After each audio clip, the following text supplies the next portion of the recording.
여러분 안녕하십니까? 포항 MBC 뉴스데스크입니다. 포항의 대표 상권이었던 중앙상가의 공실률이 50%에 육박하자 포항시가 장기간 비어있던 상가를 청년 창업 거점으로 탈바꿈시켰습니다. 청년들이 이곳에서 창업의 꿈을 키우고 원도심도 살리는 새로운 해법이 될지 주목됩니다. 김기영 기자가 보도합니다. 포항 오픈 스페이스 포픈 1호점이 탄생했습니다. 철거 위주였던 기존의 방식에서 벗어나 청년 창업 공간으로 활용을 선택한 겁니다. 건물주는 어차피 비어있는 공간을 포항시가 리모델링 해주기 때문에 3년간 무상 임대에 흔쾌히 동의했습니다. 특히 이곳은 포스텍이 운영하는 애플 아카데미 수료생들의 공유 오피스로 활용됩니다. 연간 200명씩 올해 4기 수료생이 배출됐는데 지금까지는 이런 공간이 없어 전국에서 배우러 온 학생들은 수료 후 서울로 고향으로 되돌아갔습니다. 졸업하고 나면 사실 갈 곳도 없고 하니까 약간 되게 막막했었는데 이렇게 오피스도 오픈한다고 하고 하니까 이제 내년에 포항에 와서 좀 창업 활동을 계속 하고 싶다. 전 세계 11개 국가에서 운영되는 애플 아카데미. 지역에서 창업으로 이어지도록 하는 사례는 포항이 가장 모범적입니다. 이 애플과 포스텍의 이러한 세계적인 기술력과 그다음에 혁신의 DNA가 함께 어우러져 포항을 미래의 혁신 도시로 만들어가는데 그렇게 기여하고 싶습니다.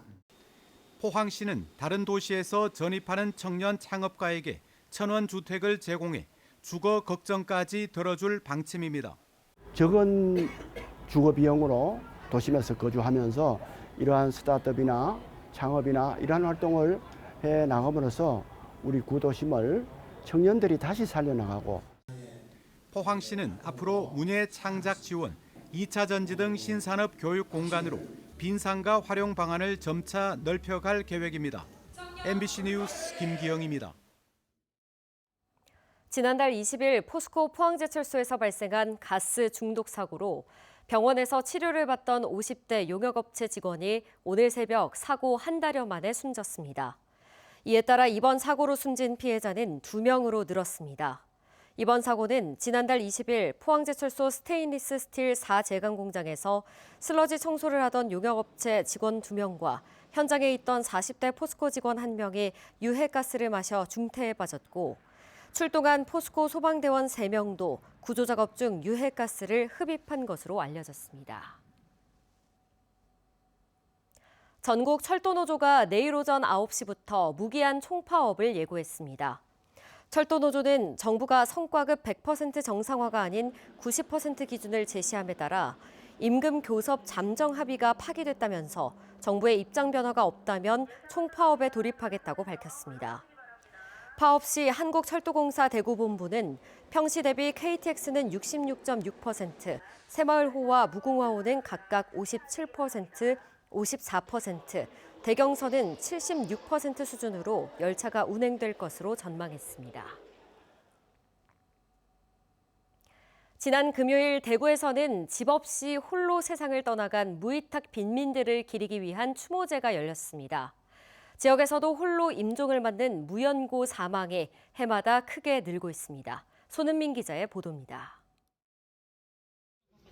1년 중 밤이 가장 긴 동짓날을 앞두고 대구 도심 공원 한켠에 소박한 제사상이 차려졌습니다.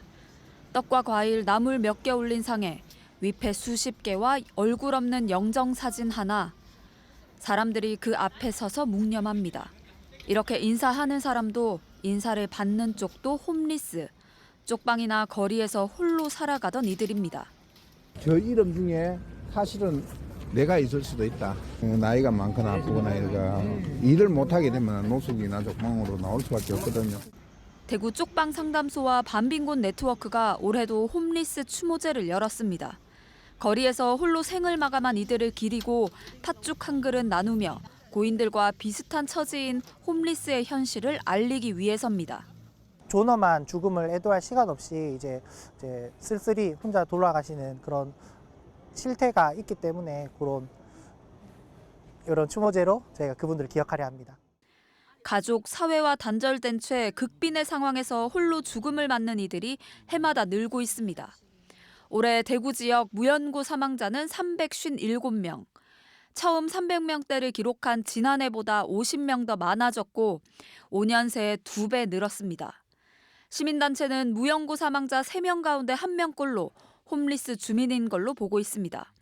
지자체가 시신을 관리하지만 장례조차 치르지 못하는 경우가 많습니다. 연고가 없는 사람도 생애 마지막을 존엄하게 보낼 수 있도록 사회적 관심과 지원이 필요해 보입니다. MBC 뉴스 손은민입니다. 포항 해경에 따르면 어제 오전 9시쯤 포항시 북구 용안리 앞바다에서 스쿠버 다이빙을 하던 60대 남성이 숨진 채 발견됐습니다. 이 남성은 바다 위에 떠 있는 상태로 동료들에 의해 발견돼 병원으로 옮겨졌지만 끝내 숨졌습니다. 해경은 정확한 사고 경위를 조사하고 있습니다. 오늘 오전 1시 20분쯤 포항시 구룡포읍의 한 식당에서 불이 나 20여 분 만에 꺼졌습니다. 이 불로 다친 사람은 없었지만 식당 건물 일부와 집기류 등이 불에 탔습니다. 소방당국은 정확한 화재 원인을 조사하고 있습니다.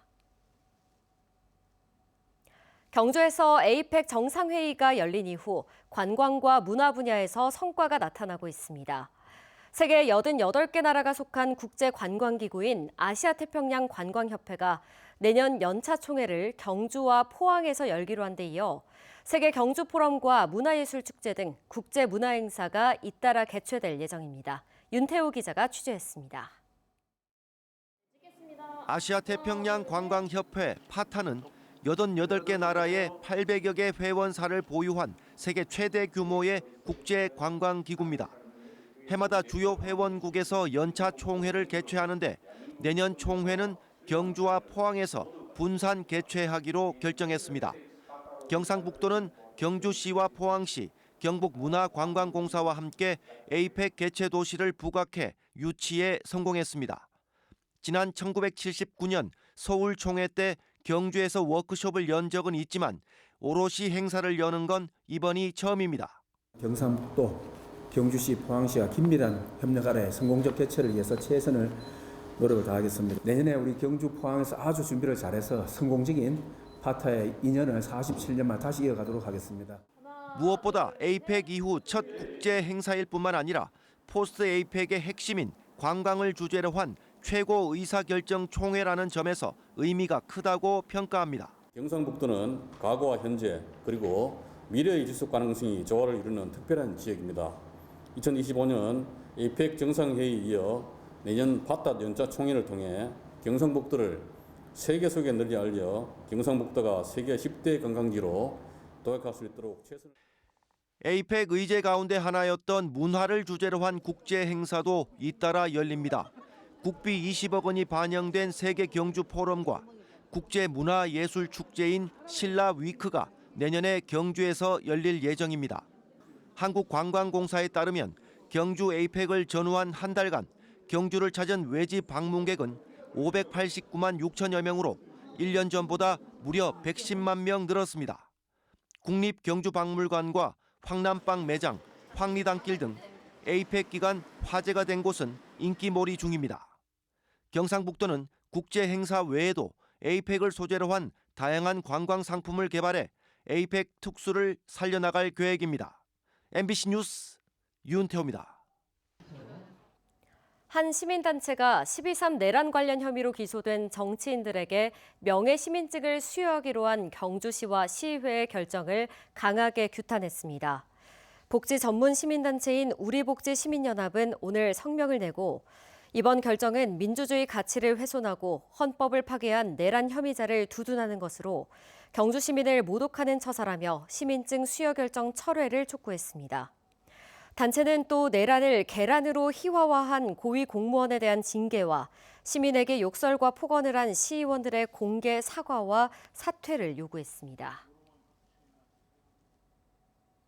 더불어민주당은 오늘 국회에서 열린 최고위원회의에서 내년 지방선거를 앞두고 영남 지역 인재 발굴과 현안 대응 강화를 위해 영남 인재 육성 및 지역발전 특별위원회 구성을 의결했습니다.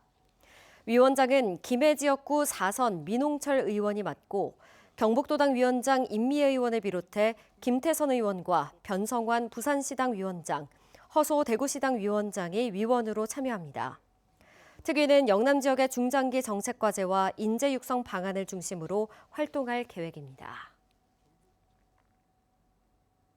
포항시의회는 포항시가 제출한 내년도 예산 3조 880억 원 중 243억 원을 삭감해 전액 예비비로 편성하는 수정안을 의결했습니다. 전년 예산과 비교해 교육 분야 115%, 산업 중소기업 및 에너지 분야 43%, 일반 공공행정 분야 23% 증가했고 전체 예산에서 사회복지 분야가 39.1%로 가장 높은 비중을 차지했습니다. 시의회는 이와 함께 2025년 제3차 수시분 공유재산 관리 계획안, 2026년 정기분 공유재산 관리 계획안 등 11건의 안건을 의결했으며 각종 조례안과 기타 안건 등을 처리하고 내일 올해 의정 활동을 마무리합니다.